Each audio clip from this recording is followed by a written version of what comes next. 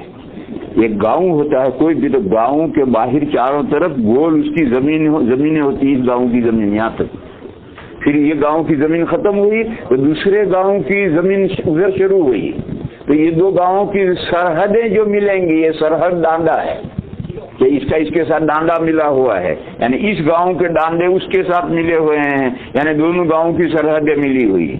تو ایک واجب، ایک سنت ایسا ہے، ایک نفل ایسا ہے کہ اس کے ڈانڈے واجب کے ساتھ ملے ہوئے ہیں.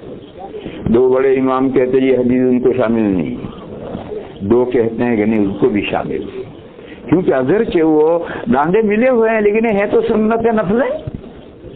دو کہتے ہیں کہ یہ سنت نفل ہیں، ان کے ڈانڈے واجب سے ملے ہوئے ہیں، لہذا یہ حدیث اس کو شامل نہیں. تو دیکھو یہ حدیث فرض کو شامل نہیں، یہ حدیث واجب کو شامل نہیں، یہ حدیث اس سنت کو جس کے ڈانڈے واجب سے ملے ہوئے ہیں اس کو شامل ہے یا نہیں. دو امام کہتے ہیں شامل ہے، چھوٹے دو امام کہتے ہیں لہذا فجر کی سنتیں نہیں پڑھ سکتے تکبیر کے بعد. دو بڑے امام کہتے ہیں یہ حدیث اس نماز کو شامل نہیں ہے، کیونکہ فجر کی سنتیں واجب جیسی، فجر کی سنتیں واجب جیسی ہیں. اور ایسی ہی میں مثال دوں، عیدین کی نماز ہے، تینوں ائمہ کے یہاں سنت ہے، عیدین کی نمازیں دو تینوں ائمہ کے یہاں سنت ہے مگر چھوڑنا جائز نہیں ہے. تینوں ائمہ کہتے ہیں کہ عیدین واجب نہیں ہے، سنت ہے، مگر کہتے ہیں چھوڑنا جائز نہیں. دیکھو وطر کی نماز، تین ائمہ کے یہاں وطر کی نماز سنت، وطر کو واجب نہیں کہتے، وہ سنت کہتے ہیں، مگر وہ کہتے ہیں کہ اس سنت کو لامحالہ پڑھنا ہے اور اگر نہیں پڑھو گے تو قضا کرنی، چھوڑنے کی اجازت نہیں دیتے. چنانچہ امام ابو حنیفہ علیہ الرحمہ سے ایک روایت کتابوں میں یہ ہے کہ فجر کی یہ سنتیں واجب ہیں، یہ سنتیں نہیں ہیں. تو فتویٰ سنت والے قول پر ہو گیا، وقت 2 منٹ، سنت والے قول پر فتویٰ ہو گیا ہے، ورنہ دوسرا قول واجب کا ہے. تو واجب کا ہے تو واجب تو اس حدیث کے دائرے میں ہے ہی. یہ ہے مسئلے کی تفصیل.